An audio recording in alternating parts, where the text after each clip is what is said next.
In the late 19th and early 20th centuries, freak shows were regarded as a prominent feature of American culture. These shows were viewed as an acceptable form of amusement for the middle class and proved very lucrative for the showmen. But no matter how strange or scary these performers appeared, they were very real people with tales that often went far beyond the stage lights. Join us as we look at the 15 disturbing circus monsters that actually existed. Number 15. The Man with Two Faces. Sam Alexander had no deformity when he started acting, but while chasing his dream in his 20s, things took a pretty violent turn. The details vary, but most say he lit a match too close to gasoline.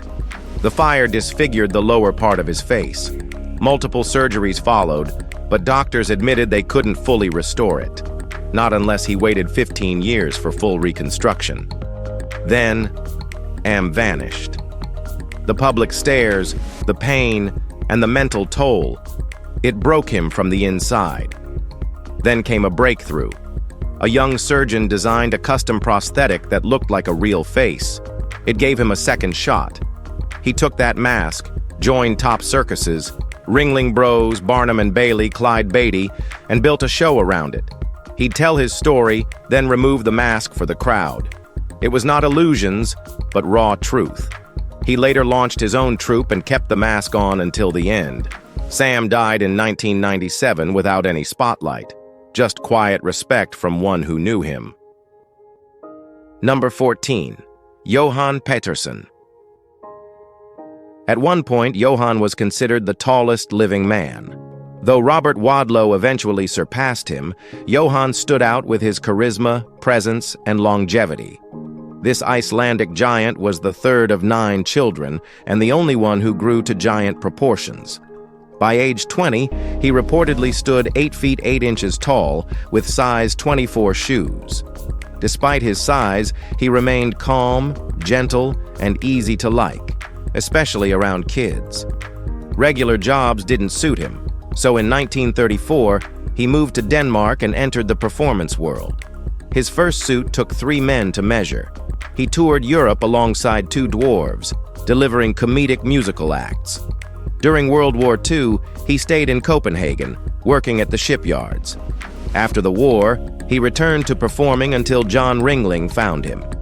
In 1948, Johan joined the legendary Ringling Brothers show and stayed until his death in 1984. Being a giant wasn't just his title, it was his full-time profession. Number 13. Lucia Zarate. Lucia Zarate remains one of the smallest fully documented humans in history. She was born in San Carlos, and her physical development stopped soon after infancy. At 17, she weighed only 4.7 pounds.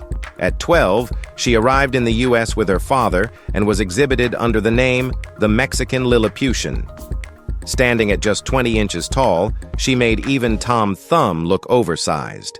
She often performed alongside General Might, and despite the exploitative system, she managed to earn modest wealth through her public appearances. Her fame grew rapidly, and she became internationally known. In 1890, while traveling with a circus troupe, their train stalled in the snow-covered Sierra Nevada mountains. Lucia didn't survive the freezing conditions. She was admired and objectified in equal measure, but her short life spotlighted those living outside the physical norm. Her story remains one of the most haunting in sideshow history, not just because of her stature, but because she lived and worked in a world not built for her. Number 12. Clementine Delay. Clementine didn't fake anything. She had a real beard, and she wore it like a crown. Grew up in Lorraine, ran a cafe with her husband, lived quietly until 1900, when a carnival rolled into town with a bearded lady on display. Delay laughed and said she could grow a better one. She did. They renamed their cafe Le Café de la Femme à Barbe. People bought drinks and postcards of her standing proudly behind the counter. She turned heads everywhere, museums, cabarets, circuses. Her beard toured Europe long before hashtags or shock value.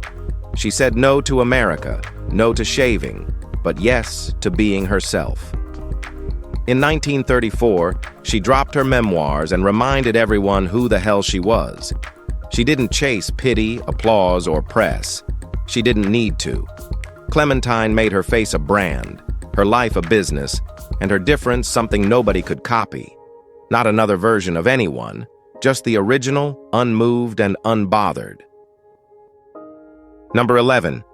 Eddie Carmel. Eddie, later nicknamed the Jewish Giant, gained recognition during the height of the 1960s sideshow boom. Born in Israel and raised in the Bronx, Eddie's rapid growth stemmed from an untreatable pituitary tumor that triggered acromegaly. As an adult, his towering frame made him a regular at carnivals and touring shows, though he frequently exaggerated both his size and background. His most lasting legacy came through photographer Rbass, who first captured him backstage at Ringling Brothers in 1960. A decade later, her haunting portrait, a Jewish giant at home with his parents, cemented his place in history. The image, Eddie towering over his Orthodox parents, carried quiet heartbreak. His mother smiled. His father looked distant. Eddie was known to be both charming and difficult. He recited poems, fabricated tales of rabbinic descent, and always demanded pay for photos. Despite constant pain, he rarely complained. He died in 1972 at just 36. His story is one of presence and vulnerability. Number 10. Admiral Dot. Leopold Kahn was short. Barnum made him a star. That's the whole game. Barnum spotted him in San Francisco in 1868, called him Admiral Dot, and had him standing in his hotel lobby like a live exhibit. Crowds poured in. Then came the circus. Then came every show that needed small men in large hats. Dot worked Barnum's big touring show, then joined the American Lilliputian Company, then jumped to Adam Forepaws. The guy didn't slow down. In 1892, he married Lottie Swartwood, also a little person, and opened the Admiral Dot Hotel in White Plains, New York. Locals called it Hotel Peewee. Cute name, real hustle. He was more than a visual gag. He booked work, built a name, and never sat still. Then came 1918. The flu didn't care about fame. It took him and his daughter. But even now, in circus history, Admiral Dot doesn't blend in with the background. He left his mark where most people didn't even look. Number 9. Zamora the Torture King. The first time Captain saw Zamora perform was back in the 90s during the Lollapalooza tour. It wasn't just a show, it was a moment. Fast forward to 1999 in Spartanburg, South Carolina. Zamora and Slyman Strahyman were on tour with the Girly Freak Show, and Captain, then known as Chris Steele, got his shot, mic in hand, and he owned the room. This wasn't sideshow yet, it was pure body suspension. Curious how he got from there to now? That story's somewhere else. The point is, Zamora became a legend. Over the next 15 years, he and Captain shared the stage countless times. Watching him live was unreal. Every breath, every move pulled the crowd in tight. The first time Captain saw him at the masquerade for the Hell's a Poppin' review, he left stunned. The control, the pacing, the pull. Zamora didn't perform. He took over. Whether on TV, in magazines, or live, he left a mark. Seeing him back in the US on March 6th, that's closure. Number 8. Charles Tripp. Charles didn't have arms and didn't need anyone's sympathy. In Woodstock, people watched him write, shave, and thread a needle with his feet like it was nothing. There was no stage or act, just everyday skill turned into something you couldn't look away from. At 17, he heard about a New York showman who hired people with rare talents. He took the next train, barefoot, walked into P.T. Barnum's office, sat down, and started his routine. Brushed his hair, folded a shirt, and tied a sock. Hired on the spot. He performed across North America for over 50 years. His most iconic pairing was with Eli Bowen, a legless man. Together, they rode a tandem bike. Trip pedaling, bow and steering. People stared, laughed, clapped. Didn't matter. He just kept working. He wasn't an armless wonder. He was Charles, a man who turned what others pitied into precision. He died in 1930, at age 74, without ever letting anyone define him by what he didn't have. Number 7. Caroline Kashami. Recently, documentaries have reignited interest in primordial dwarfism, a rare condition where individuals appear almost too fragile for reality. These delicate figures often evoke fairy-like comparisons, which likely fuels modern fascination. The first medically recorded case was Caroline, known as the Sicilian Fairy. Her life swings between tragedy and awe, depending on which version you believe. But either way, it exposes the cold exploitation of someone truly rare. A pamphlet titled Memoirs of Miss Kashami states she was born November 15, 1815, in Palermo, weighing 1 pound and measuring just 8 inches. The only unusually small child out of 5, she arrived in England in 1824. Under Dr. Gilligan's management, she toured Liverpool, Oxford, and London. In Mayfair, people lined up by the hundreds, paying to feed her biscuits, pat her head, or watch her shuffle across a stage. On June 3, 1824, after greeting more than 200 visitors in one day, her body gave out. She collapsed and died on the spot. Number 6. Jonathan Rbass. Jonathan Rbass belonged to a rare class of sideshow performers called ossified men. Rheumatism plagued him since childhood, though he continued working on his family's upstate New York farm into adulthood before transitioning into bookkeeping. At 57, his body completely stiffened, and cataracts robbed his vision. With few relatives left to help, Bass chose to exhibit himself in dime museums and traveling shows. People came from everywhere to see his motionless, skeletal body, usually strapped upright to a board. His jaw had frozen shut, limiting him to a liquid-only diet. He weighed just 75 pounds. Strangely enough, he endured 5 years of public exhibition with what many described as good humor. He passed in 1892 from pneumonia. Despite how grim the setup sounds, Bass's story was marked by resilience and surprising wit. He turned a crippling condition into a final act of visibility, not disappearance. His life became still, yes, but his memory remained. The crowd saw a statue. He lived a chapter. Number 5. Johnny Mia. Johnny painted freaks like he was born in the same tent. Didn't matter if he was swallowing swords, breathing fire, or clowning under the big top, he always circled back to the brush. He came up in Bristol, Connecticut with comics all over the house. But the first time he saw a carnival, it clicked. Real color, real sound, real people. He toured in the 50s with Ross Manning's show and worked for Leola, the half-man, half-woman act. They needed banners redone. Mia handled it, then owned it without templates or AI faces. Just bold freaks in louder colors. His work had blood, jokes, and paint fumes in every inch. By the 80s, art galleries called it folk art. He rolled with it. Today, his banners hang in museums that used to laugh at this stuff. He's still alive, still painting, and still doesn't care what you call it. For Mia, the banner was the show. Number 4. Ching-Ling Foo and Chung-Ling Sue. In 1898, Ching stunned American crowds by turning breath into fire, smoke into ribbons, and rags into water and ducks. He was Chi-Ling Kwa, a trained Chinese magician with real roots in the craft. Then came the imitators, Tung Pin Sue, Rush Ling Toy, others. But one name stuck hardest, Chung-Ling Sue.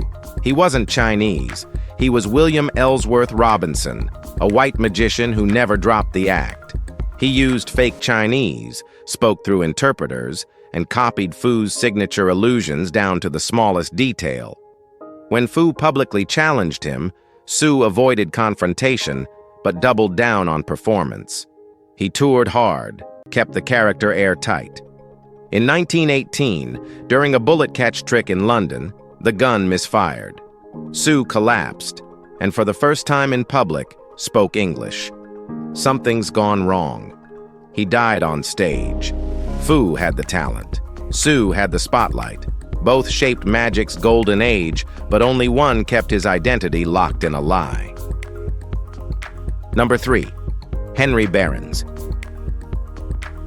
Henry, once hailed as the world's smallest man, lived a life both amazing and deeply personal. Standing just 30 inches tall and weighing 32 pounds, his size fell far outside the norm.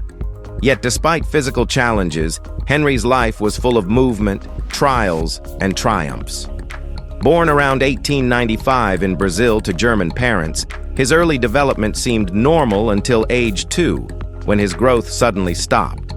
The cause remains unclear, though hormonal or genetic reasons are suspected. What made Henry stand out wasn't just his height. His body remained proportionate, a rarity in such conditions.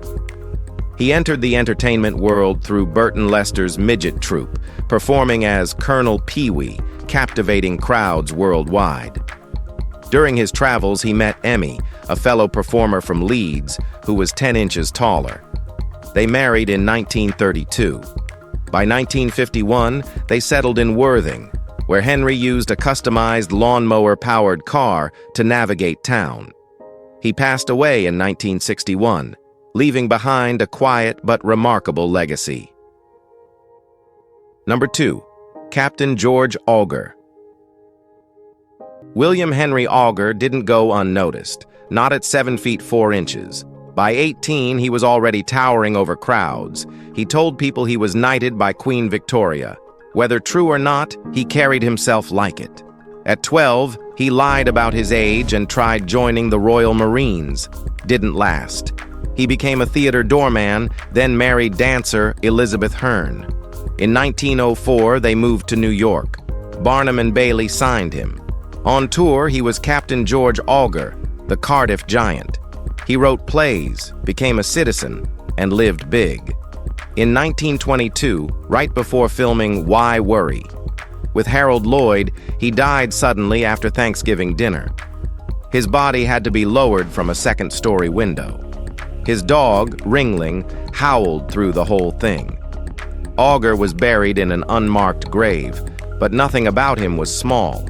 Not his size, not his life, not his name. The man lived large and left stories taller than any tape measure could hold. Number 1. The Seal Boy. No arms worth using, no time for excuses. Stanislaus Barren, called CeeLo, had phocomelia, short, flipper-like arms most people couldn't imagine living with. But he did. Worked with what he had. Didn't flinch. Didn't fake. Most say he was first seen selling newspapers on the street, doing everything himself. Fast forward, he's in every major American sideshow, museum, and traveling tent. He named himself CeeLo because that's what people whispered anyway. Turned it into a job, into survival, into a stage. He brushed his teeth, lit cigarettes, wrote letters, all using tools strapped to stumps. He had a chimp for backup. The thing once charged a heckler. CeeLo slept in hotels, not trailers. No one questioned it. In 1972, he helped scrap Florida's law banning disabled performers. He wasn't looking for sympathy. He wanted a paycheck and a little room. Retired in 76, died in 80. No drama. Just a man who got up, showed up, and outlasted the ones who stared.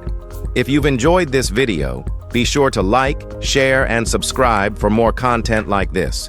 Thanks for watching, and we'll see you soon.